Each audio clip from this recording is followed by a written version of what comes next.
হে everyone, আজকে একটা নতুন ভিডিও নিয়ে চলে এসেছি। আজকে আমরা বানাচ্ছি শনপাপড়ি। তার জন্য আমাদের লাগছে 1 কাপ ময়দা, হাফ কাপ বেসন, 1 চামচ ঘি। এবার এটাকে আমরা ভালো করে মিক্স করে নেব। এবার ফ্লেমটাকে লো রেখে ব্রাউন হওয়া পর্যন্ত এটাকে ভালো করে ভেজে নিতে হবে। এটা এখানে আমাদের ভাজা হয়ে গেছে। এবার একটা থালায় এটাকে ঠান্ডা করার জন্য কিছুক্ষণ রেখে দেবো। এবার আমরা একটা চিনি সিরাপ বানিয়ে নেব। তার জন্য 1 কাপ চিনি, হাফ কাপ জল, এটাকে কিছুক্ষণ ফুটতে দেব। ফুটে এলে এতে হাফ একটা লেবু দিয়ে দেবো। এবার মিশ্রণটিকে ভালো করে নাড়িয়ে চাড়িয়ে এইভাবে নিতে হবে।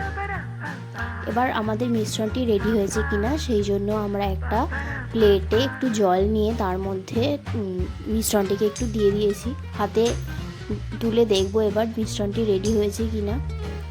চিটচিটে ভাবটা এসে গেলে বা আঠালো ভাবটা এসে গেলেই আমরা বুঝে নেব এই জিনিসটা রেডি হয়ে গেছে। এরপর একটা থালায় একটু ঘি নিয়ে ব্রাশ করে নিলাম। এর ওপর মিশ্রণটিকে আমরা ঢেলে নিলাম। এরপর মিশ্রণটিকে ভালো করে এইভাবে দলা পাকিয়ে নিতে হবে। এরপর আমরা আগে থেকে যে বেসনের গুঁড়োটা করা রাখা হয়েছিল সেটা এর ওপরে কিছুটা কিছুটা করে ছড়িয়ে দেবো। আর এইভাবে টানতে থাকো। এরকমভাবে পাকিয়ে পাকিয়ে করতে পারো তোমরা। দেখো আমাদের কত সুন্দর শনপাপড়ির একটা শেপে মোটামুটি এসে গেছে। এরপর আমরা একটা চকলেটের মোল্ড নিয়ে নিয়েছিলাম।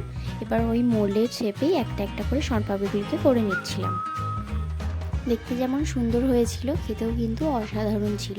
তোমরাও এইভাবে বাড়িতে ট্রাই করে দেখতে পারো। এখানে আমাদের রেডি হয়ে গেছে শনপাপড়ি। ভিডিওটি যদি ভালো লাগে তাহলে একটা like, comment, share and subscribe করে দিও।